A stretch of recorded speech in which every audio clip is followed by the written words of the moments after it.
Oh yeah, oh yeah, oh yeah. Amazing music playing for you on your number one station, RX Radio. Welcome back from what I hope was a fantastic and restful weekend.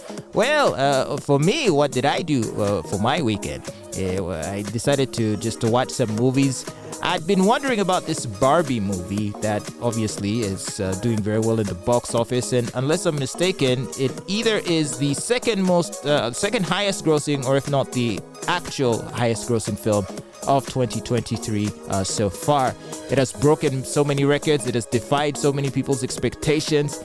So obviously, for me, I was like, what is it about this film that's just so special? So I sat down and decided to watch it now that it was available digitally, and I was able to acquire it from the usual sources. Which sources, you ask? Whiteyest. Yeah. So anyway, so I sat down and I watched Barbie and a bunch of other films, and there wasn't really much to it. I don't even know what the big deal is.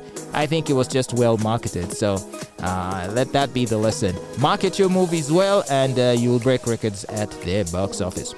Well, here we are, though, at the start of a new week, and the situation in Gabon has just become even more interesting. Gabon's military leaders have appointed Raymond Ndong Sima as the country's new interim prime minister. The 68-year-old economist was a staunch opponent of deposed President Ali Bongo, even though he had served as the country's prime minister in the past from 2012 to 2014. He had wanted to run in this year's presidential election, but decided to back the main opposition candidate instead, a man called Albert Ondo Ossa. Now, earlier, the Junta had said that it had freed deposed Ali Bongo from his house arrest, where he was there saying, "Make noise, make noise, make noise." Yeah, whoever refused to make noise, you suffer. Anyway, so they freed him from his house arrest, where he has been since the junta seized power last week. Now, the coup was led by General Brice Oligui Nguema, who was the leader of the Republican Guard, who is now the president and the head of state in Gabon. The prime minister usually oversees the day-to-day running of the country, so I guess they brought him to be the technocrat that runs things. Well, I've not been a fan of military coups, like not ever. I hate them.